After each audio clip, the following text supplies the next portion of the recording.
Hello, welcome back to the reading of the poem of the Man-God, written by Maria Valtorta, Volume 2. Chapter 174, Part 1 of the Sermon on the Mount, the Beatitudes, Part 5, Encounter with the Magdalene. 29th May, 1945. It is a glorious morning, and the air is clearer than usual. Distances seem to be shortened, and remote things seem to be seen through a magnifying lens. So clear and neat are the least details. The crowds are getting ready to listen to the Master. Day by day, the country is becoming more beautiful in its luxurious dress at the height of the springtime season, which in Palestine, I think, is at end of March and beginning of April, because later it has the look typical of summertime, with ripe crops and thick, fully developed foliage.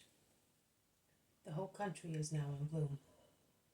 From the height of the mountain, which is adorned with its own flowers, even in spots which would appear less suitable for blossom growth, one can see the fluctuous corn undulating down in the plain, blown by the breeze, making it look like sea-green waves, with a pale golden hue at the top of the ears, now seeding in their bristly awns.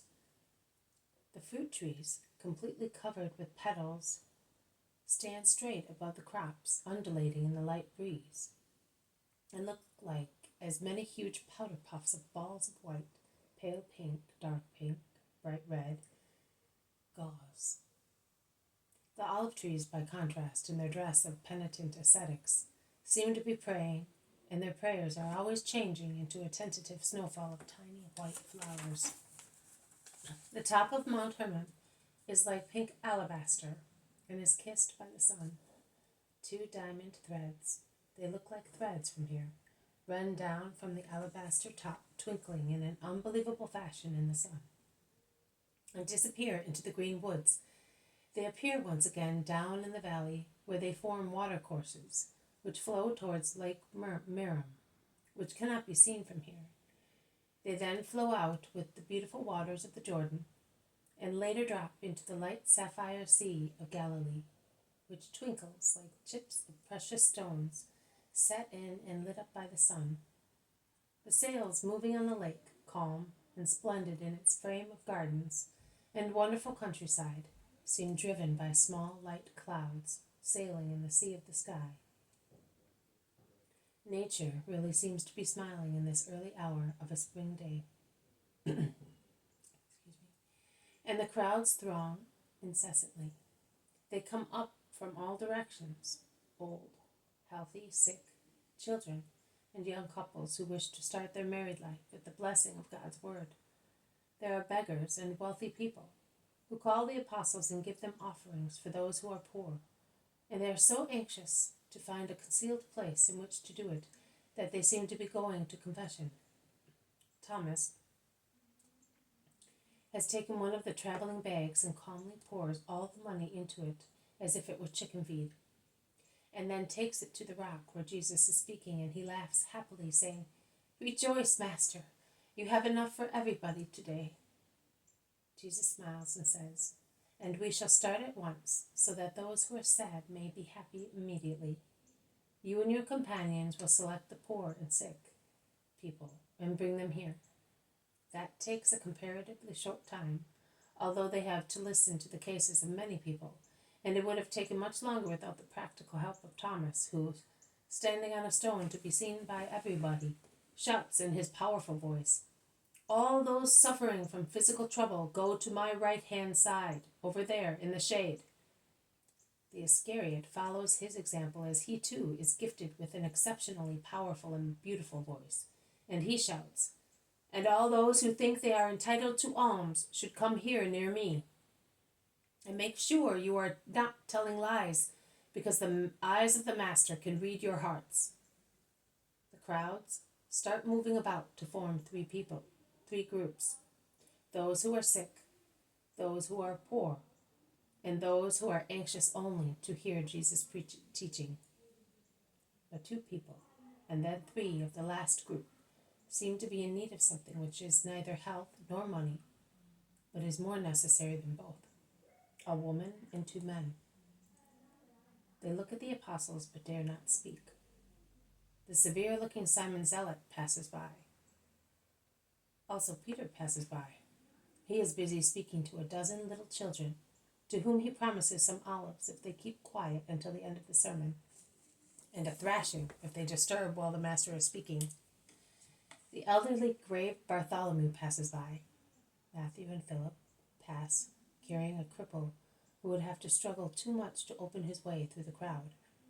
Also the cousins of the Lord pass by, helping an almost blind beggar and a very old, poor woman.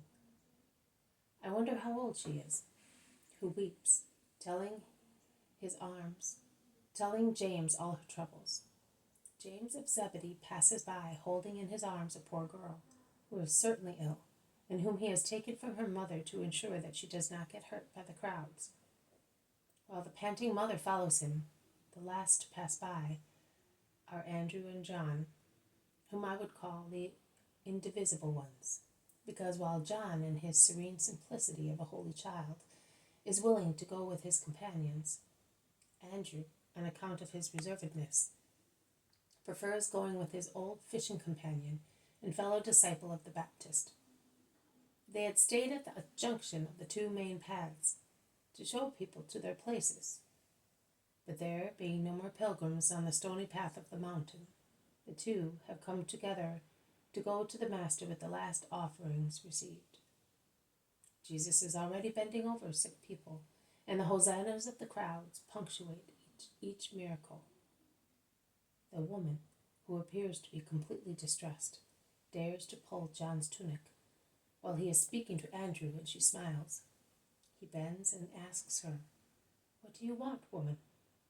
"I would like to speak to the Master." "Are you not well?" "You are not poor."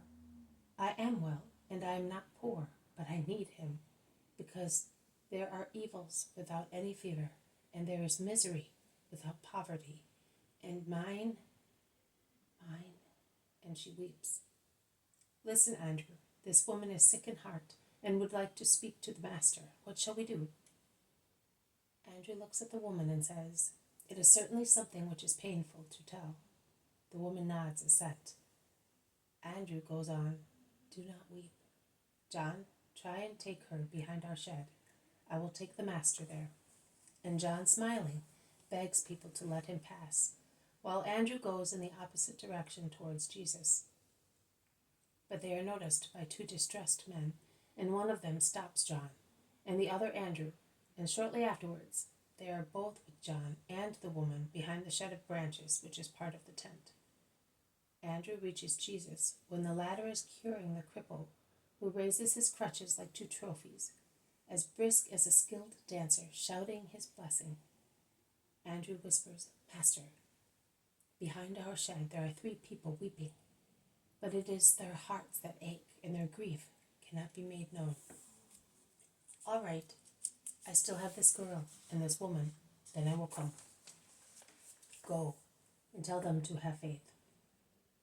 Andrew goes away while Jesus is bending over the little girl, who is being held once again by her mother. "What is your name?" Jesus asks her. "Mary." "And what is my name?" "Jesus," replies the child. "And who am I?" "The Messiah of the Lord, who has come to bring good to bodies and souls." "Who told you?" "My mother and father, who hope in you for my life." "Live and be good."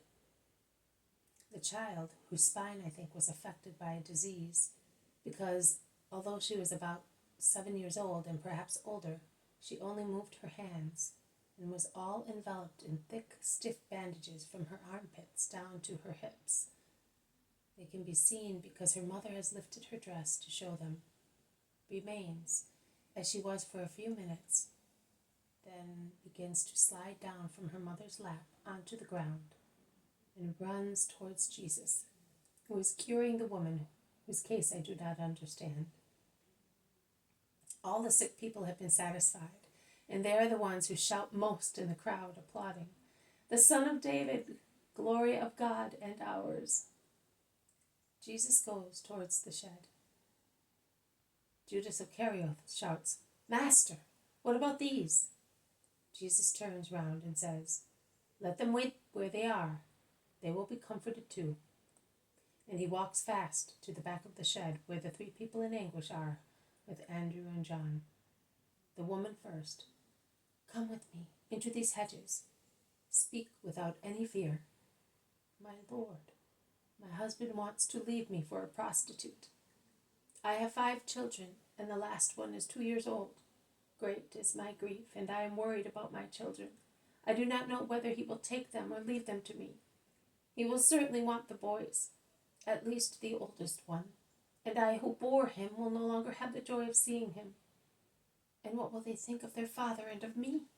They must think evil of one of us, and I would not like them to judge their father. Do not weep. I am the master of life and death. Your husband will not marry that woman.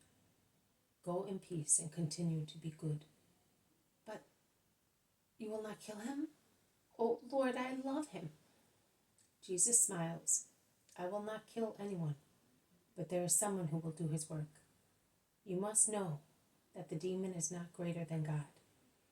When you go back to your town, you will find out that someone killed that evil creature, and in such a way that your husband will realize what he was doing and will love you again with revived love." The woman kisses the hand that Jesus has laid on her head and goes away. One of the men comes. "I have a daughter, Lord. Unfortunately, she went to Tiberias with some girlfriends, and it was as if she had taken some poison. When she came back to me, she was like a mad woman. She wants to go away with a Greek man, and then, why was she born? Her mother is heartbroken, and perhaps she will die of grief. Only your words, which I heard last winter, keep me from killing her. But I tell you, my heart has already cursed her." No, God, who is a father, only curses an accomplished and obstinate sin. What do you want from me? That you get her to mend her ways. I do not know her, and she will certainly not come to me. But you can change her heart, also from far away. Do you know who sent me to you? Joanna of Chusa. She was leaving for Jerusalem when I went to her mansion to ask her whether she knew that wretched Greek. I was afraid she might not know him because she is good, although she lives at Tiberias. But since Chusa has contacts with the Gentiles, she does not know him, but she said to me, "Go to Jesus. He called my soul back from very far away and he cured me. By that call of my phthis, he will cure also your daughter's heart. I will pray, and you must have faith." "I have faith. You can see it. Have mercy on me, Master." Your daughter this evening will weep on her mother's knees, asking to be forgiven. You must be as good as her mother and forgive her. The past is dead. "Yes, Master, as you wish, and may you be blessed." He turns round to go away, but retraces his steps. Forgive me, Master, but I am so afraid. Lust is such a demon. Give me a thread of your tunic. I will put it in my daughter's pillow. The demon will not tempt her while she is asleep." Jesus smiles and shakes his head, but satisfies the man, saying, "That your mind may be quieter. But you must believe that when God says, 'I want it,' the demon goes away without any further need. So keep this as a souvenir of mine."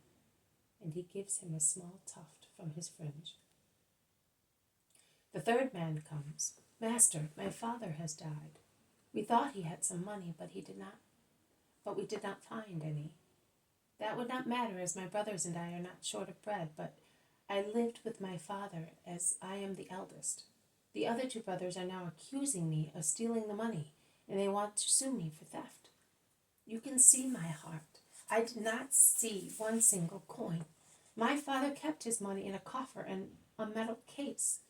When he died, we opened the coffer, but the case was no longer there. They say, 'Last night while we were sleeping, you took it.'